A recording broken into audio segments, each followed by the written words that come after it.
प्यारे दोस्तों नमस्कार। आशा है आप सब ठीक से होंगे और आपके पसंदीदा चैनल स्केरी कॉर्नर में आपका स्वागत है।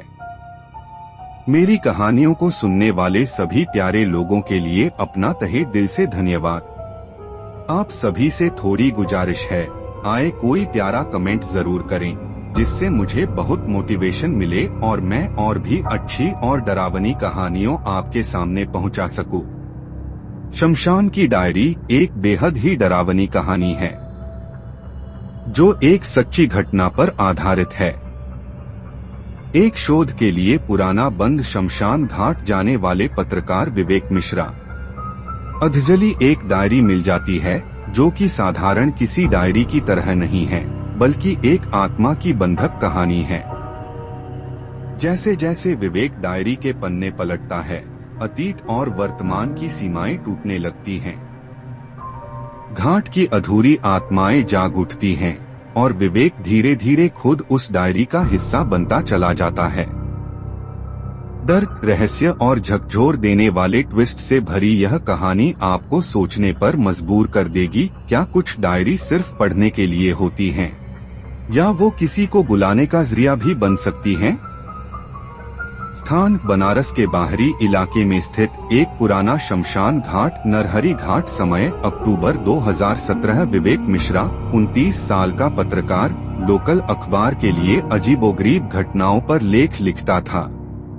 उसे ऐसी जगहों पर जाकर खुद जांच करना पसंद था, जहां आम लोग कदम रखने से भी डरते हैं। एक दिन उसे एक खबर मिली, नरहरी घाट पर रात के समय लाशें खुद ब खुद जलने लगती हैं।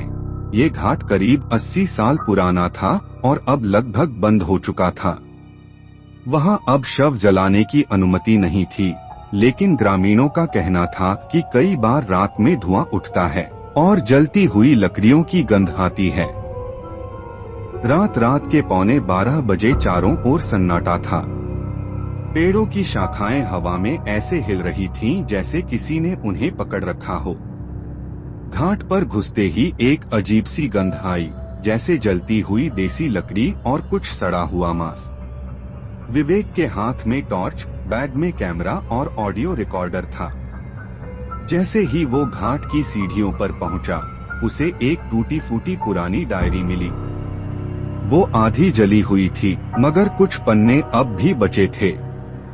डायरी के पहले पन्ने पर लिखा था, अगर तुमने इसे पढ़ना शुरू किया है, तो अब लौटने का रास्ता नहीं बचेगा। मैं पंडित हरिनाथ, नरहरी घाट का अंतिम रक्षक, अब भी यही हूँ। विवेक ने सोचा ये किसी की डर फैलाने की चाल होगी, मगर जैसे जैसे उसने पन्ने पलटे, उसमें लिखी बातें अजीब होती गईं। मैंने जिन शवों का अंतिम संस्कार किया, उनमें से कुछ लौट आए, मुझे देखने, मुझे डराने। कुछ जलने से पहले ही चीख उठते थे, और एक रात उन्होंने मुझे भी जला दिया, लेकिन मैं मरा नहीं। जैसे ही विवेक ने ये पढ़ा, पीछे की झाड़ियों से किसी के जोर से भागने की आवाज आई। सरसर, धप धप। उसने जल्दी से टॉर्च घुमाई, लेकिन कोई नहीं था। डायरी का एक पन्ना अपने आप फड़फड़ाया। हवा नहीं थी, कोई छू नहीं रहा था, फिर भी पन्ना अपने आप पलटा। अगला पन्ना लाल रंग से भरा था, जैसे खून से लिखा गया हो, शव जलते नहीं, वे जागते हैं। अगर तुमने मुझे जला दिया होता तो मैं चैन से सो जाता। अब हर रात मैं किसी को अपने साथ लेकर जाता हूँ। विवेक को अब हल्की कंपकंपी होने लगी थी। उसने कैमरा ऑन किया और घाट के चबूतरे की ओर बढ़ा। तभी सामने चिता की जगह आग जल उठी, बिना किसी लकड़ी या ईंधन के, और उस आग में से एक इंसानी आकृति दिखी, आधी जली हुई, आंखों में अंगारे और होठों से धुआं निकलता हुआ चेहरा। वो आकृति आग से बाहर निकलकर विवेक की ओर बढ़ी, बिना कदमों की आवाज, बिना छाया के। विवेक पीछे हटते हुए गिर पड़ा। उसके हाथ से डायरी छूट गई, और तभी वो आकृति डायरी की ओर झुकी और बोली, अब ये तेरी कहानी है। विवेक के सामने वो जली हुई आकृति खड़ी थी, जिसकी आंखों में आग नहीं, बल्कि जिंदा जलने का गुस्सा था। वो धीरे धीरे डायरी को उठाकर अपनी छाती से लगाती है और फिर गायब हो जाती है। टॉर्च की रोशनी झपकने लगी और रिकॉर्डर में खुद ब खुद आवाजें आने लगी, तू लौटा क्यों? मैंने तुझे बुलाया नहीं था। यहाँ जो आता है वो खुद को खो बैठता है। विवेक डर के मारे पसीने से भीग चुका था, पर अब लौटना मुश्किल था। घाट का रास्ता जैसे गायब हो गया था। वो अब उसी जगह फंस गया था जहाँ से डायरी मिली थी। रात के 12:33 डायरी फिर मिली, पर बदली हुई।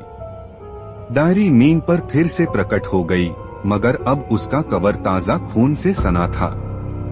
उसमें नया पन्ना जुड़ चुका था और उसमें लिखा था, विवेक मिश्रा, रात के 12:45 आग का निमंत्रण स्वीकार किया। विवेक कांप गया। डायरी अब उसका नाम और समय क्यों बता रही थी?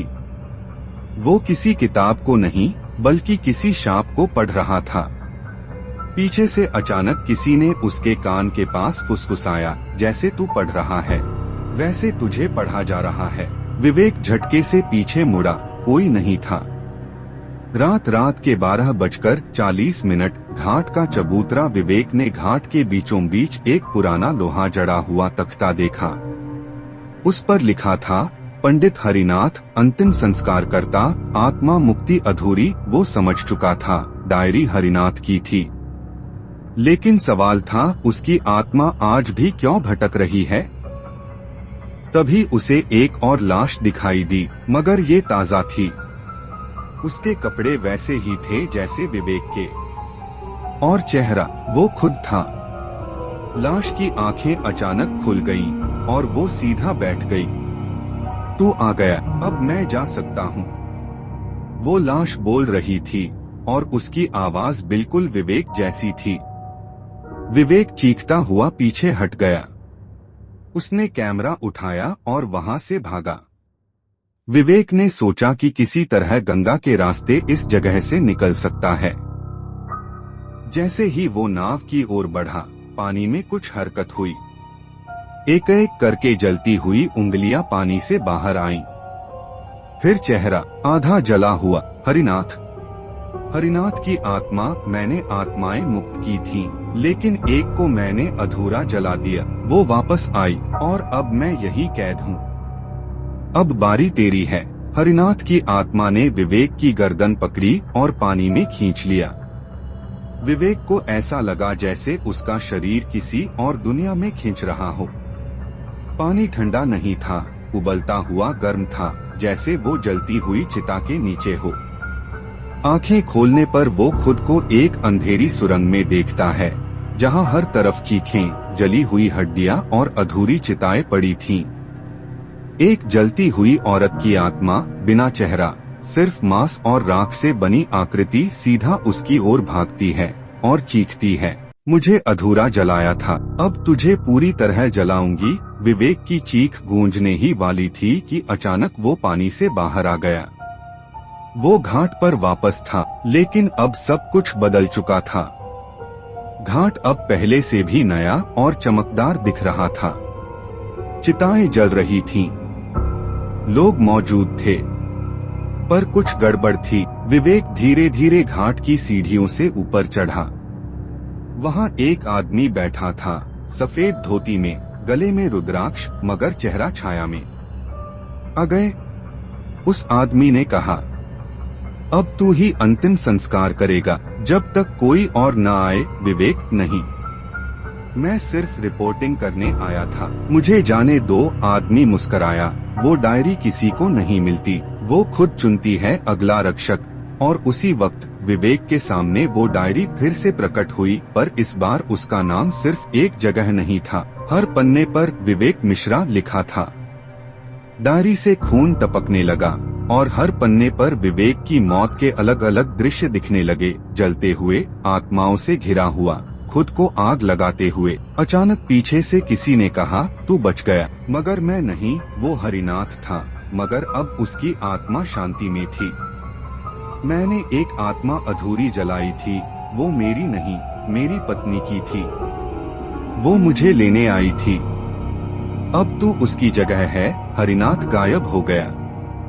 घाट सुनसान हो गया। विवेक अकेला था और तभी उसने खुद को देखा घाट की चिता पर लेटा हुआ, और एक दूसरा विवेक चिता में आग लगा रहा था।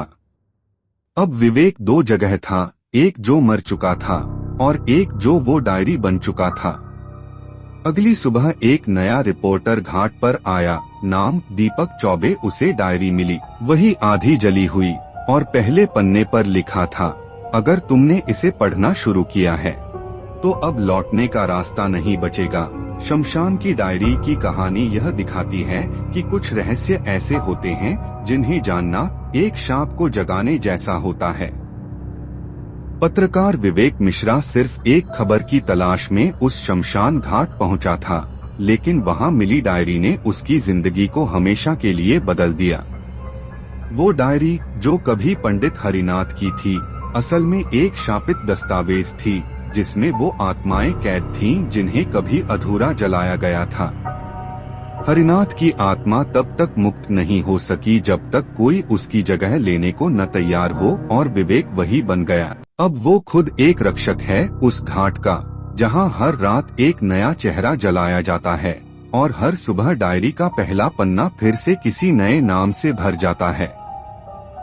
कहानी इस डरावने सत्य पर खत्म होती है कि शमशान की डायरी कभी पूरी नहीं होती। वो हर बार नया अध्याय लिखती है, किसी नए कुर्बानी के नाम पर। तो मेरे प्यारे दोस्तों, कैसी लगी आपको ये कहानी? मैं आशा करता हूँ कि आप सबने ये कहानी आखिर तक सुनी होगी। जिन लोगों ने भी ये कहानी आखिर तक सुनी है, उन सभी का मैं तहे दिल से शुक्रिया अदा करता हूँ, और आपसे गुजारिश करता हूं कि आप इस कहानी के बारे में अपनी कीमती राय जरूर दें, और आपको इस कहानी के कौन से भाग में सबसे ज्यादा डर लगा ये भी बताएं। और यदि आपके पास भी कोई कहानी है या फिर आपके किसी दोस्त या फिर रिश्तेदार को कोई ऐसा पारलौकिक अनुभव हुआ हो तो कृपया उसे मेरे साथ शेयर करें डिस्क्रिप्शन में दिए गए ईमेल आईडी पर। और आपसे मैं फिर वो ही निवेदन करता हूँ कि कृपया आप इस चैनल को सब्सक्राइब जरूर कर ले, ताकि जब भी मैं कोई नई कहानी अपने चैनल पर शेयर करूँ आपको उसका नोटिफिकेशन जरूर मिले और आप मेरी आने वाली सभी रोचक और डरावनी कहानी को सुन सके। मिलते हैं अगली कहानी पर। God bless you.